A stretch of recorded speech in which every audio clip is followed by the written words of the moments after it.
Let's give it up to some Detroit basketball. Why am I doing that by myself? I thought you were going to help me on that. You know, it's fine. I didn't know what to do.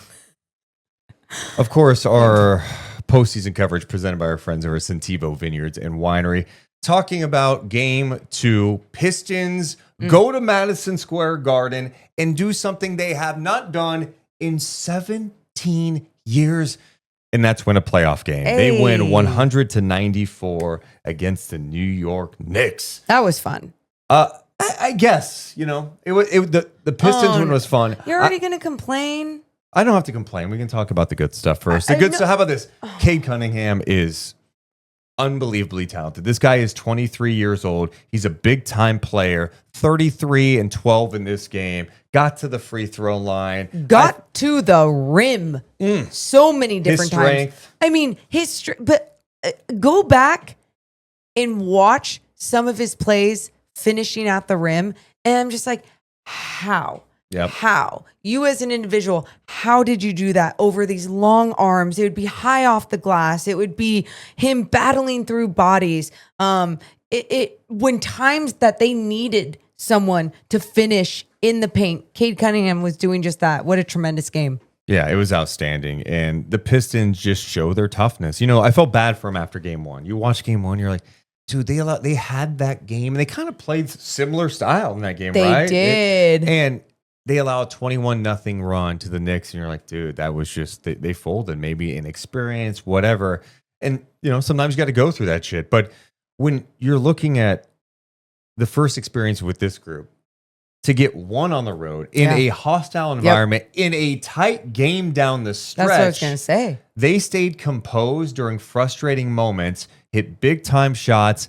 Schroeder was fantastic off the bench with 20. What a pickup he has been. He plays with so much confidence out there. I just was really impressed from what I saw with the Pistons, especially when they did have more adversity in this game. Well, that's the exact word I was going to use, especially adversity down the stretch.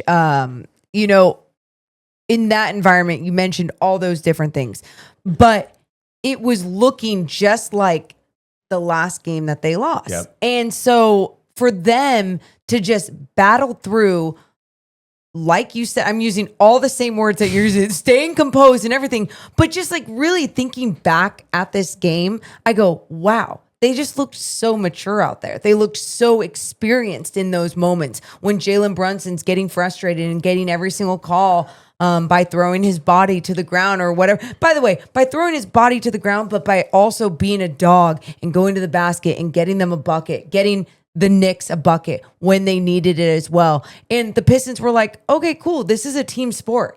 And we can live with you trying to get all these baskets, but we're not going to live with Cat and everyone else getting their buckets. Tobias Harris stayed on Cat, glued on him. Cat wasn't going anywhere, wasn't moving without the basketball, wasn't doing what he needed to do. So Jalen Brunson's like, okay, I'm going to keep working, keep doing what I need to do. That's an interesting way to look at it. And I thought the Pistons did a really good job of making the Knicks like not into a team there at the end of the game. Yeah, I don't know how much credit you give to the Pistons of that, or that's just Jalen Brunson, who, you know, he has 37 in this game. And I like Jalen Brunson. He's a talented player. I didn't like his game tonight. And I thought he did not do a good enough job getting his teammates involved in this game. And, you know, last year and during that playoff run for the Knicks, when he's battling through injury, and they've got injuries left and right last year, they also didn't have Bridges. They didn't have Cat at the time. I don't know why these lights are going down. Because you know why? Because they don't agree with what you're saying necessarily. No, Morgan, During that time, it felt like, oh, dude, Brunson has to carry this team. Like, this is all they have. They're running out of bodies, blah, blah, blah. There's got to be, and this falls on Brunson. I do agree with Cat dynamic and even the coaching staff. Karl-Anthony Towns in that fourth quarter had 0 points. He had 0 shots. And you say move. Yes, I agree, move. But there were times where he was ready to get the ball. Brunson was not passing. And there was too many times that Brunson was playing like, I'm going to go hard to the rim. And the Pistons are like, go hard to the rim because we're long, we're athletic, we're going to play physical. And if you guys aren't moving without the ball, like we're going to You're making our life easy. Yeah. Yeah. And guess what? They're not going to call every single play. You're not going to get a foul call every single time. Now, he started to get some late. Yeah, he did. But some of that stuff was on the perimeter. Some more of that stuff was like foul baiting on 3-point line, you know? Yep. So I just didn't love his game today. I thought he didn't do enough to get his teammates involved. I'm sorry. I've seen Karl-Anthony Towns may be a flawed player, but he's been a player that can get you 30 in a game. Mm-hmm. We've seen him have monster games.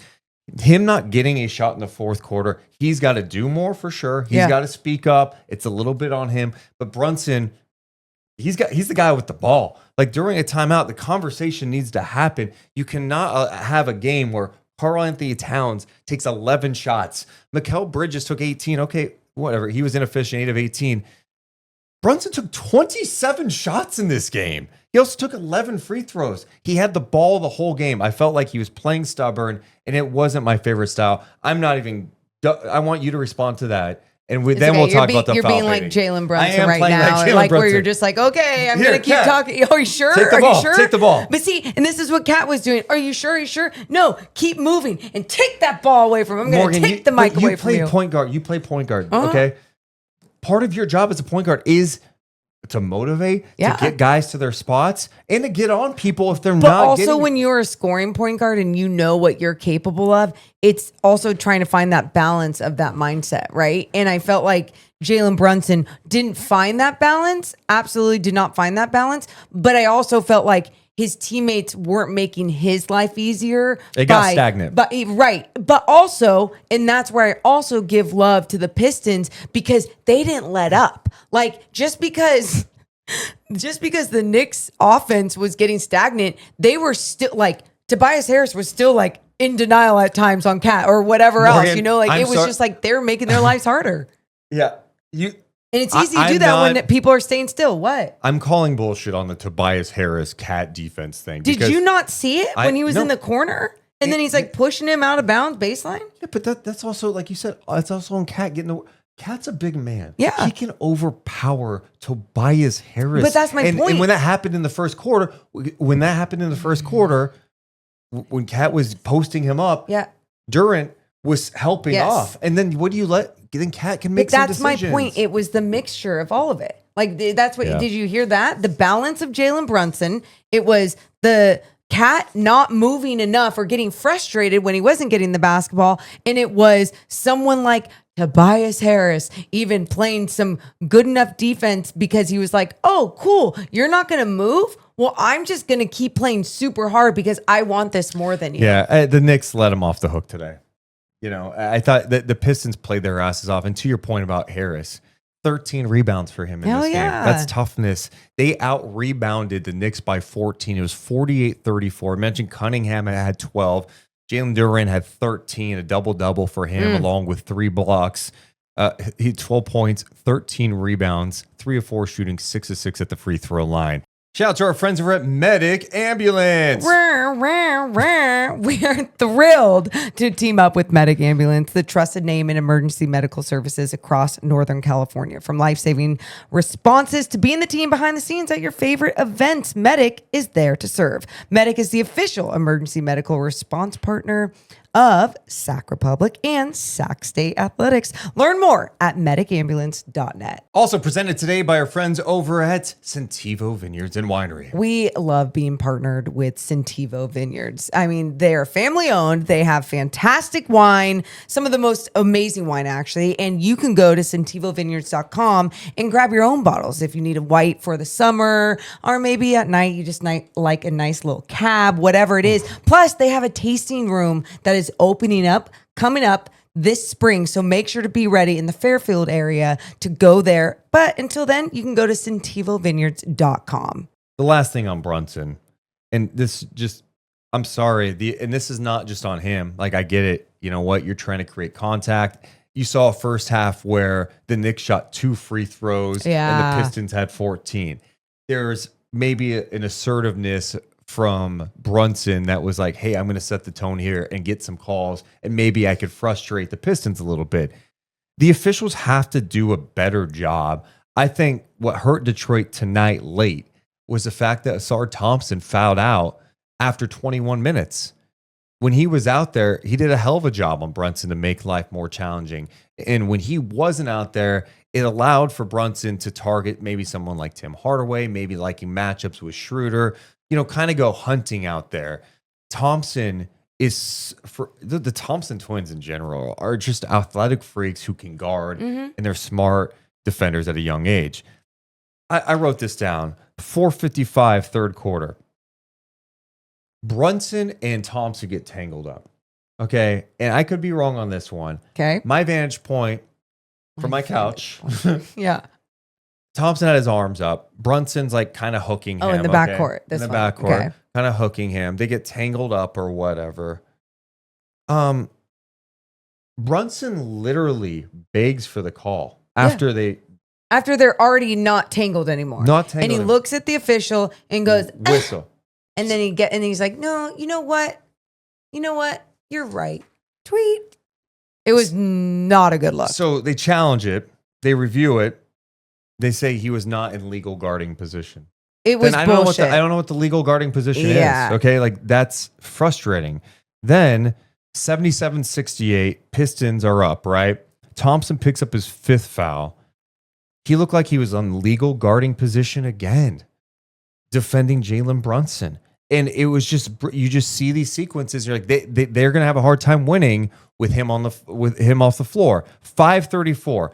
Brunson is absolutely hunting on this. He had one mission in mind, and his mission was not, I'm going to go ahead and get a good shot for 3. I'm going to create something. I am going to lean into Asar Thompson on a 3-point attempt. Get him his 6th foul. And then he literally holds up 6, like you fouled out. Yeah. I don't know. It just felt like prime Harden to me in Houston. It felt like I was watching basketball that wasn't basketball, and I think the officials need to do a better job at not getting baited. If you're getting that call and you are manipulating the officiating crew with the bullshit that you're doing in a playoff game to try and get your win, get your team a victory, like, good for you. Do what you got to do. It's on the officiating crew to not fall for the bullshit time after time. Like, you can make a mistake. That's like, they're human. They're going to make mistakes, but then it becomes a habit. And then you do start to question, like, what's happening here with Brunson? Like, why is he getting this whistle every single time? And this is what they will do. This is what they will also do. They'll go back, watch the film, and then they'll tell me in the 2-minute report, and they'll gaslight me and tell me why I'm wrong and why I'm an idiot and all the different things. And there's definitely been times where they're absolutely correct, but there's so many moments in this game, especially late, that I thought it was so unfair for someone like Thompson. I think you should always reward the defender, and especially if we're always gonna talk about playoff basketball being more physical, being a different style of game, and Stan Van Gundy even talked about it in this last broadcast. He's like, yeah, different physical game for the players, different physical game for the referees as well. And so they also have to look at it differently. And I just felt like whatever that was at the end of that Knicks Pistons game was some bullshit. So it was nice that the Pistons ended up coming out with a win with some of that bullshit. Even the play late, it was 98-94. Brunson gets a clean look for 3. You go back and watch a replay because Cat had a nasty illegal screen that they didn't call. Oh, yeah. Oh, my God. It's like, what am I watching? It was so bad. And again, I know there's going to be people comment after, maybe like Knicks fans are just like, dude, why are you hating on Brunson? And it's part of the game. You got to draw the fouls. I get it. I understand the frustration of like only the free throw disparity in that first half. I was with it because I'm like, look, this game is physical and it feels like only one team's getting called for fouls. I understand the frustration, but I just don't love the foul baiting. I don't. And look, we're in Sacramento. We see DeMar DeRozan, like he falls to the ground after every jumper trying to get a call. It's not fun to me. And I just don't like when the officials fall for it. That's how I look at it. Yeah. Brunson ends up with 37 points in this game, 12 of 27 shooting.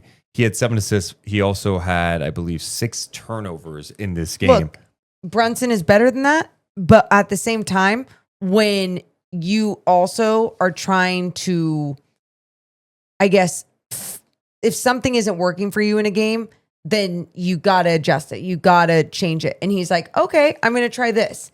I'm going to foul bait. And guess what? It worked once, then it worked twice, then it worked Wow. again, and it fouled out their best defender, and it made his life a little bit easier. Not much, but still a little bit easier without Thompson out there on the floor. And so, like, It did. It That is helped, where I no go. doubt. I go. It's a strategy, and I have no problem with that. But as a basketball fan, I definitely don't enjoy that. I don't enjoy watching the refs fall for it. I don't enjoy watching that from one of the best players out there on the floor. This Pistons team is fun. I just love the compete level. And, speaking of like how situations can change, Tobias Harris in Philly the last few years during playoffs, it was like, okay, he stands in the corner, does nothing. Mm-hmm.